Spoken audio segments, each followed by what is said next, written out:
Hi అండి, welcome to Jyothika cooking and vlogs. అందరూ ఎలా ఉన్నారు? ఈరోజైతే నేను చికెన్ నూడిల్స్ చేద్దాం అనుకుంటున్నాను. దానికోసం పావు కిలో చికెన్ తీసుకోండి. అందులోకి కొద్దిగా పసుపుని యాడ్ చేసుకోండి. యాడ్ చేసుకున్న తర్వాత అందులోకి కొంచెం కారం యాడ్ చేసుకోండి. నాకైతే ఇక్కడ పావు టేబుల్ స్పూన్ సరిపోయింది. మీకు ఎక్స్ట్రా కావాలనుకుంటే ఎక్స్ట్రా వేసుకోండి. ఇందులోకే కొద్దిగా ఉప్పుని కూడా యాడ్ చేసుకోండి. ఉప్పు మరీ ఎక్కువగా వేయకండి. తర్వాత ఇందులోకే కొంచెం ధనియాల పౌడర్ని కూడా నేను వేసేస్తున్నాను. పావు టేబుల్ స్పూన్ సరిపోతుంది.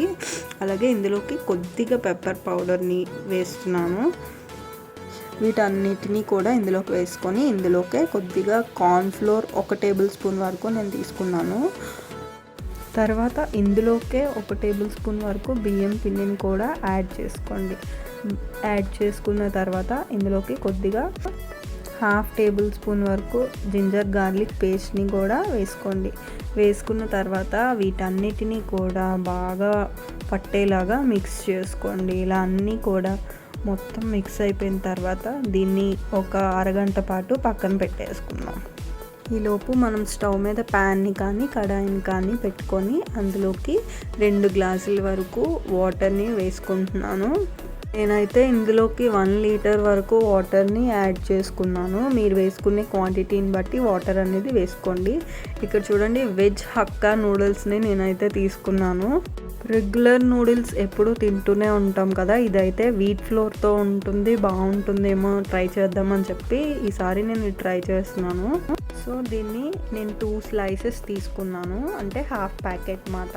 ఇందులోకి బాయిల్ అవుతున్నప్పుడు కొద్దిగా ఆయిల్ని కూడా వేసుకోండి. ముద్ద అవ్వకుండా కొంచెం పొడి పొడిలాడుతూ వస్తుందన్నమాట. ఒక 5 నిమిషాల పాటు మూత పెట్టుకుంటే అది బాయిల్ బాగా కరెక్ట్గా అవుతుంది.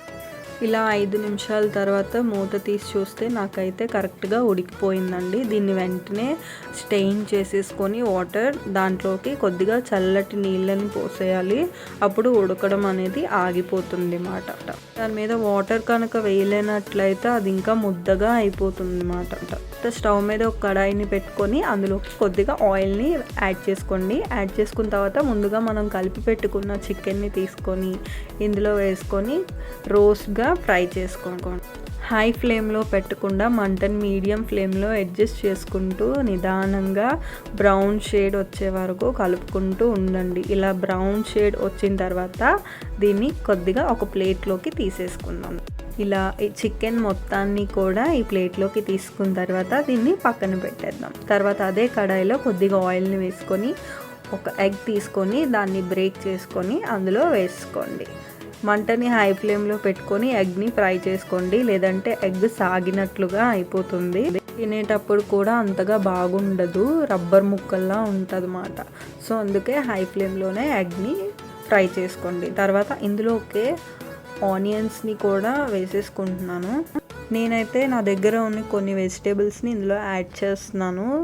ఆనియన్స్, క్యారెట్, క్యాప్సికమ్, క్యాబేజ్, అలాగే కొరియాండర్, టొమాటో, గ్రీన్ చిల్లీ, వీటన్నిటిని కూడా కొంచెం కొంచెం తీసుకున్నాను. ఆనియన్స్ని ఇందులో వేసి ఫ్రై చేసేయండి. కొంచెం బ్రౌన్ షేడ్ వచ్చే వరకు ఫ్రై చేయండి. కొంచెం బ్రౌన్ షేడ్ వచ్చిన తర్వాత అందులోకే కొద్దిగా 1/2 టేబుల్ స్పూన్ వరకు అల్లం వెల్లుల్లి పేస్ట్ని కూడా వేసేయండి. అది పచ్చి వాసన పోయే వరకు బాగా మిక్స్ చేసుకుంటూ కలుపుతూ ఉండండి. తర్వాత అందులోకే సన్నగా తరిగి పెట్టుకున్న క్యాబేజీ ముక్కల్ని, అలాగే సన్నగా తరిగి పెట్టుకున్న క్యాప్సికమ్, అలాగే కొంచెం క్యారెట్, వీటన్నిటిని కూడా వేసేయండి. తర్వాత టమాటా ముక్కల్ని, అలాగే సన్నగా చిన్నగా తరిగి పెట్టుకున్న పచ్చిమిర్చిని కూడా నేను ఇందులో వేసేస్తున్నాను.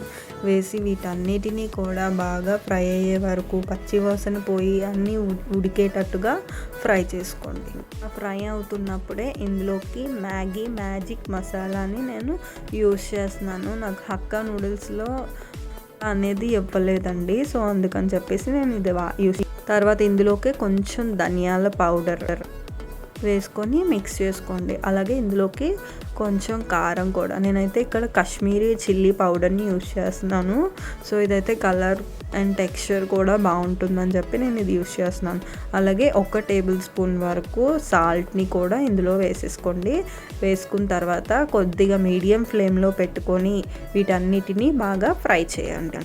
ఇలా బాగా ఫ్రై చేసుకొని ఇందులోకి ఇందాక మనం పక్కన పెట్టుకున్న చికెన్ ముక్కల్ని కూడా వేసుకొని ఇవన్నీ కూడా బాగా మిక్స్ అయ్యేలాగా ఫ్రై చేసుకోండి. ఇందులోకి కొద్దిగా 1 టేబుల్ స్పూన్ వరకు వెనిగర్ని నేను ఇందులో వేస్తున్నాను. అలాగే 1/2 టేబుల్ స్పూన్ వరకు సోయా సాస్ని, అలాగే కొద్దిగా రెడ్ చిల్లీ సాస్ని 1/2 టేబుల్ స్పూన్ వరకు వేసుకుంటున్నాను. అలాగే ఇందులోకి 1 టేబుల్ స్పూన్ వరకు టొమాటో సాస్ని కూడా వేసేసుకోండి. వేసుకున్న తర్వాత వీటన్నిటిని కొంచెం హై ఫ్లేమ్లో పెట్టుకొని బాగా టాస్ చేసుకోండి. బాగా ఫ్రై అయిపోయిన తర్వాత ఇందులోకి 1/2 టేబుల్ స్పూన్ వరకు మిరియాల పొడిని కూడా నేను వేసేసాను. వేసుకున్న తర్వాత కొంచెం మీడియం ఫ్లేమ్లో అడ్జస్ట్ చేసుకుంటూ దీన్ని మిక్స్ చేసుకోండి. ఇందులోకే మనం ఆల్రెడీ బాయిల్ చేసి పక్కన పెట్టుకున్న నూడిల్స్ని ఇందులో వేసి కొద్దిగా మీడియం ఫ్లేమ్లో మంటని పెట్టుకొని నూడిల్స్ మొత్తం మిక్స్ అయ్యేలాగా చక్కగా కలుపుకోండి. నీట్గా నిదానంగా కలుపుకుంటూ ఉంటే నూడిల్స్ విరిగిపోకుండా చక్కగా ఉంటుంది. ఈ నూడిల్స్ని మీ ఇంట్లో ట్రై చేసి మీ పిల్లలకి కూడా పెట్టి ఎలా వచ్చిందో నాకు కామెంట్స్లో చెప్పండి ప్లీజ్.